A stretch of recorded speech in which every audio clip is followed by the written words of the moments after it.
What's up, comic book community? My name is Joe, and this is 360 Comics.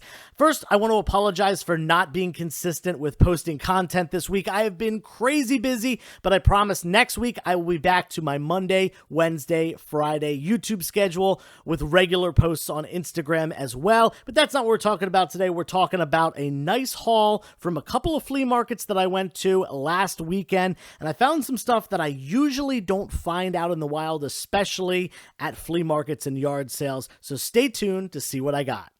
Since I haven't picked a winner for last week's giveaway, I'm going to be including this video as part of that giveaway and throwing in an additional book as well. Reminder, the prize is this Man-Thing number 11. This is the final book of the run, and you can enter by just subscribing to the channel, liking this video, and leaving a comment down below. And you can, of course, check out our other videos from last week, like them, and leave a comment on them for additional entries. At this time, I would also like to announce the second ever Back Deck Comic Fest is going to be not this coming Saturday, but next Saturday. That is November 19th, 2022 at my house, and I'm going to be posting later on Instagram with all the information for that. I'll tell you guys, I'm going to be doing everything at a discount between 20 and 50% off all the books that I have in my inventory. So this is going to be the last sale of the year, and kind of a blowout sale since I won't be able to do it during the winter months when it's cold, but we will certainly be back in the spring. Check it out on Instagram for more information about that. All right, enough chitter chatter. Let's get on to this haul. First up, we've got a book that I didn't know existed. We got Justice League and Mighty Morphin Power Rangers #1. I was not aware of this collaboration between DC and Boom Studios, but pretty cool stuff. We got Superman and Tommy the Green Ranger on the front. At least I think that's Tommy. I've lost track of Power Rangers at this point, despite growing up in the 90s and watching the crap out of that show as a kid. And then there's a second cover of the same book. I actually prefer this cover a lot, but yeah, I picked them up. They're #1s, cool crossover, definitely really nostalgic. And I'm just noticing the background here. I didn't even see, what's that guy's name? Lord Zed. I didn't even see him in the background. I just thought it was a red background, but really cool book right there. Then we got some Batman. Always good to pick up Batman keys for $1. This is the first appearance of Tim Drake in his Robin costume. And this is one of those misprints that has 000 on the indicia in the inside. It's not really rare. It's not any more expensive than the regular version, but a lot of people collect those low value, easy to find reprints. So it's a cool one to have. And then there was also a newsstand copy of the same book. Now you gotta watch out because there is a second printing of this book that says up at the top, it'll say like special Robin issue or new Robin issue or something like that. That one's actually more valuable than the first printing, especially the newsstand. The second printing newsstand commands a huge amount of money where this is like, $10 to $20 for this newsstand. And, this one's probably like $5 to $15 depending on condition. The second printing newsstand is like a few $100s in mid-grade. So, and well over $1,000, I believe, in high grade. So look out for that one. Anyway, moving on, we got another Batman newsstand. This one's not really a key, but it is one of my favorite covers ever by Norm Brayfogle, my favorite Batman artist. Awesome stuff from the early 90s here. Then, speaking of the early 90s, what culminates the early 90s more than Death of Superman? And this is the second printing. You can tell for two reasons. One, it's got the white trade dress up there. And two, it's got a Roman numeral 2 right below my finger there. Always look out for that on this book. The Roman numeral will tell you, as well as the color of the trade dress. And really, they're all collectible. They all have some value. I think the second printing, though, is probably the least desired out of all of them, because it was just really readily available, but people like to kind of go for the first printing, but also the rarer later printings that had lower print runs but still very high print runs for this book. And guess what, there was a second one of the same exact book. Nothing really more to talk about than that. So we're moving on to Deadpool number 900. And I am not sure how they got up to issue 900. I don't think they organically did. There's definitely not 900 issues of Deadpool, especially because this book came out like 10 plus years ago. So I'm not sure how they skipped ahead or whatever, but someone tell me about this book if you know anything about it. I think that's a silhouette of Black Widow. Is this like maybe a team up between those two characters? I don't know. I don't know anything about it, but we're moving on to the next thing, and you can let me know in the comments below if you know anything about that book. Next, we got Bullseye #1, and this does have a couple first appearances, including the Black Knife Cartel, I think they're called, who have been rumored to be showing up in the Echo miniseries that we're getting on Disney Plus next year. I am very excited for that. Really like the character of Echo and how she's being portrayed in the MCU.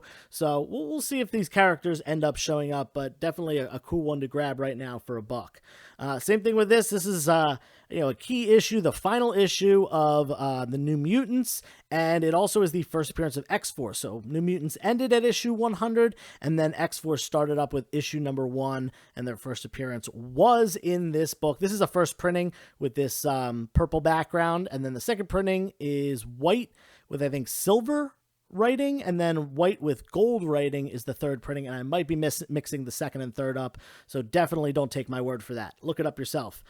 This is an interesting book. I believe this was, I'm not sure if it was recalled or if there was just a lawsuit about it, but the person on this cover, whose name escapes me now, I believe an actress or model or something like that, did not give consent for this picture to be utilized on the cover of this book. And therefore it caused some problems. I think it was a lawsuit afterwards rather than a recall, but either way, this has become a book that people purchased due to that controversy, and this is a high-grade newsstand as well, so I'm pretty happy to have found it for just $1. In fact, I find Doctor Strange stuff from this like late 80s, 90s run all the time, and I don't think I have ever come across this book in the wild. It's usually plucked right out of there because of its significance. Moving on, we've got Nightwing Alfred's Return #1, and this is a great book, great read. I definitely recommend it, but I've never found a newsstand copy of this before. This would have been probably mid-90s. Does it have a date on it? 1995, dead center of the 90s. So newsstand's definitely a little bit harder to find at that point. This one's probably staying in the personal collection and will replace the direct edition version that I currently have. This was a cool find too. This is Preacher #2, the second appearance of Preacher, but also the first appearance of Arseface. I have never really gotten into the Preacher, but I've heard from pretty much everyone who has watched the show, read the comics, that it's great. At some point, I'm going to delve into that. I don't have a lot of free time, and there's so much content coming at me now that, it's hard to go back and watch older things and read older things that I haven't yet, but it's definitely on my list somewhere there. Then we've got What If #70 from the late 80s, 90s run. What if Silver Surfer had not betrayed Galactus? This run has a lot of really cool stories. Some of them pop out as being significant. With Galactus and Silver Surfer coming to the MCU, I thought this would be a great pickup, especially because, bing, we got a 90s newsstand book down there, a little bit harder to find. So, What If is getting a season 2. These two characters are likely coming to the MCU in the next 5 years or so, maybe 10 years. I don't know really how long the wait's going to be, but nonetheless, they're both going to come eventually. We'll have to wait and see when that is. Next up, we've got Nightwing #1, and if I remember correctly, this is the first mention of the city of Bloodhaven, which at this point, Nightwing is firmly rooted there. No longer associated with Gotham City. But if you're not reading the current Nightwing run, I recommend you do. It's probably it is my favorite comic book run out right now. Tom Taylor is killing it. But anyway, this is back from the 90s, and it's got a great cover as well. Easy pickup for the price. Now this next one is really, really cool. This is Alpha Flight number 106. And what makes this book significant is that it was the first time a mainstream superhero character in a comic book by a major publisher, Marvel or DC, came out as gay. And, there have been gay characters in comics prior to that. In fact, during the 80s, there was a whole surge of comic books that were, had really, representative characters of the LGBTQ plus community. But they were more underground. It wasn't in the mainstream. It certainly wasn't in Marvel or DC. And this character really broke that barrier. And as we can see, more and more have come up because that representation it's important. It is really important because it represents the actual world. Prior to this 1992 or 1993 appearance and coming out, those characters just didn't exist in comics, and it didn't reflect the real world as much as it should have. So really great. And the really cool thing about this one is that, boom, in the inside cover, I didn't find this until I pulled the book out of the old bag and board and put it in a new one.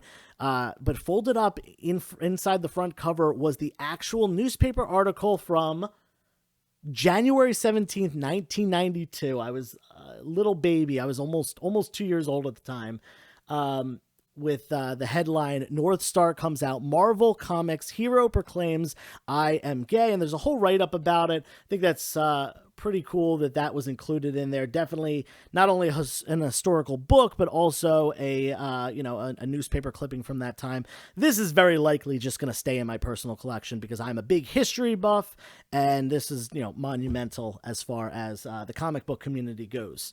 Then we're moving on to some DC. We got DC Comics Presents number, I think this is 51. Yeah, 51. This is one of multiple books that has a preview of Masters of the Universe. So before Masters of the Universe ended up coming to DC to have its own run and everything like that, there was this preview. The preview actually is pretty inexpensive, even compared to the other Masters of the Universe books that did come out from DC, the early ones, despite this predating them. But it is what it is. People have gravitated to which ones they want. But still pretty cool one to pick up if you are interested in Masters of the Universe. Then we got Secret Origins number 46 or something. Yeah, 46. I did not know about this key, but this is the first appearance of Arms Fall Off Boy, who is one of those comedic characters, almost like a spoof character in the DC universe. So pretty cool to know that. I was not aware that this was his first appearance. I actually thought, given how cheesy and campy he is, I thought he was a Golden Age character, but apparently not. Apparently it wasn't until the 1980s.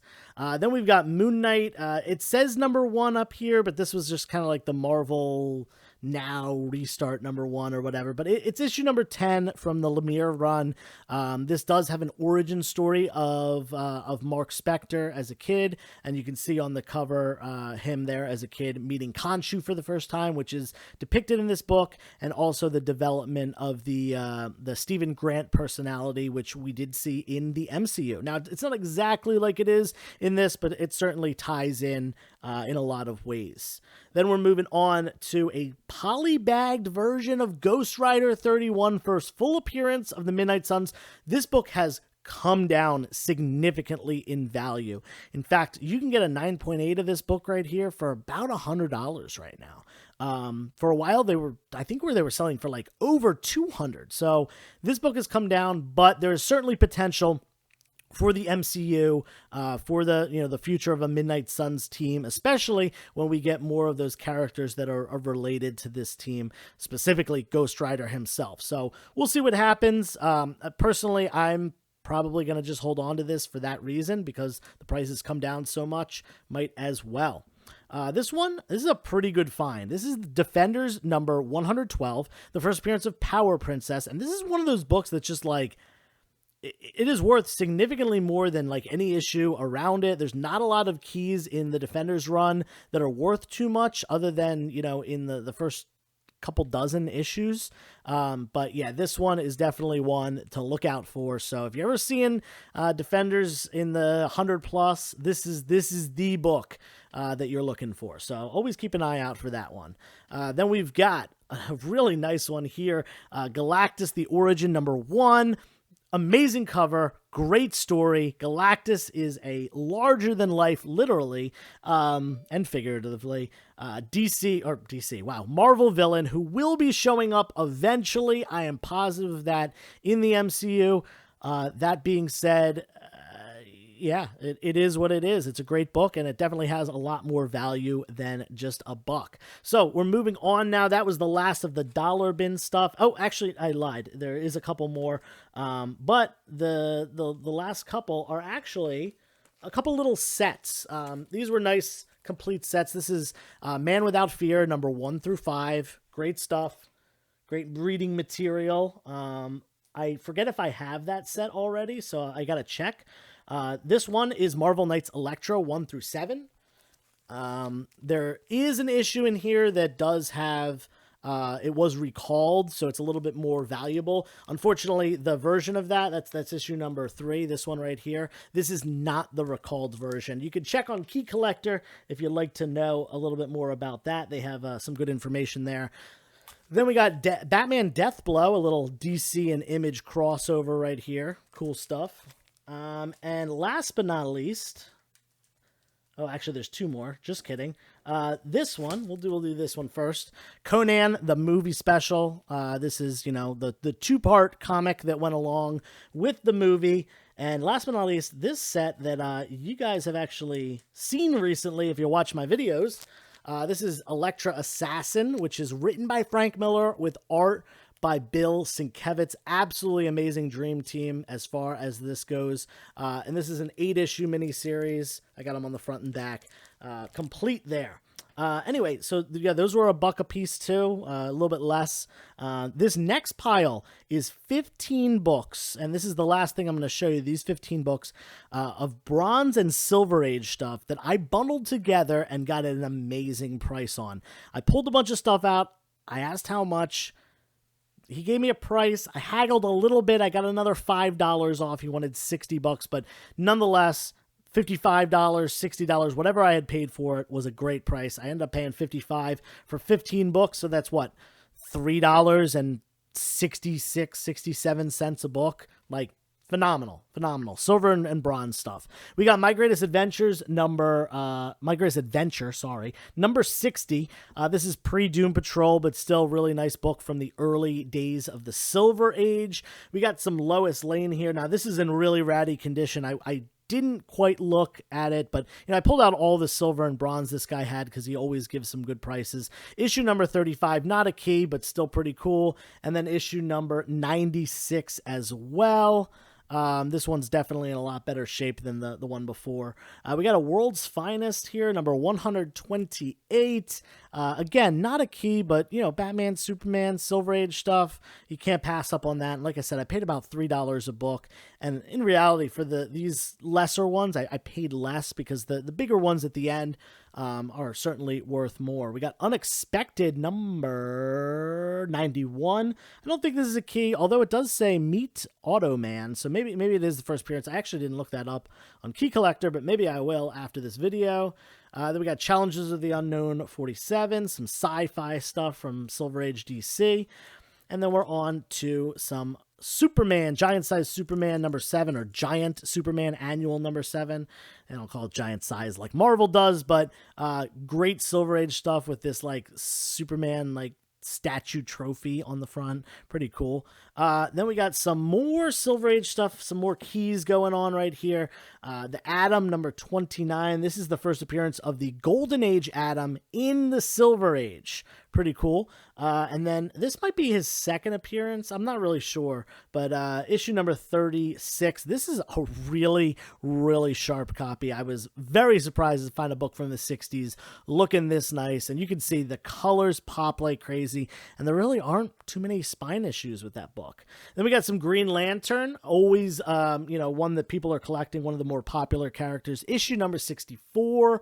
Not a key, but still really solid. This is issue number 72, and this is beautiful looking. The condition of that one is really nice, especially with that black cover. And then we got issue number 90. Now, this was after the break. There was a small break. So issue number 72 started Green Lantern, Green Arrow, and then they went to issue 89, and then they took a break. And I forget how long it was. I think it was like, it might have been even like 3 years or something like that. It was a significant enough time that, you know, they re-announced the, you know, the return. So this was the return issue, the issue where they you know, started publishing this run again. I'm not sure what the reason was for the break. Maybe it wasn't super popular, or maybe they had other things going on. But yeah, nonetheless, this one is a key that people pick up. Same with this book right here. This is Brave and the Bold, number 50, first meeting of Green Arrow and Manhunter from Mars.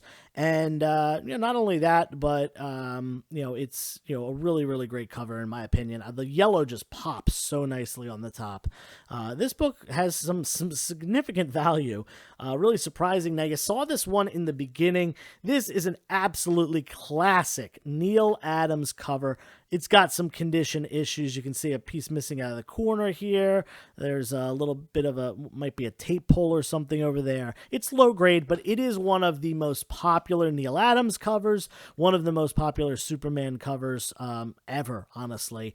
And yeah, finding a flea market, picking it up for the price that I got it for, definitely a no-brainer. And last but not least, we've got Flash number 153. Had to check that one. This is the third appearance of the Reverse Flash, aka Professor Zoom.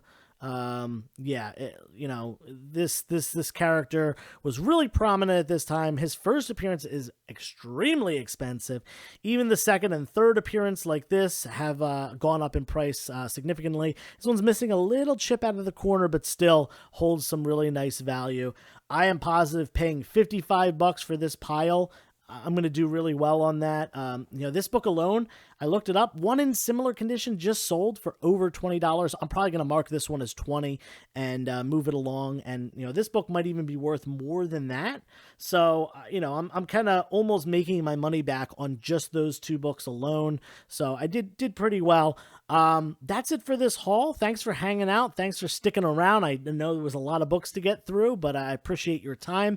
And don't forget, Back Deck Comic Fest next weekend. That is Saturday, November 19th, 2022 at my house. Check it out on Instagram if you want more information. I'll be doing a claim sale on Saturday this week because I have plans tonight.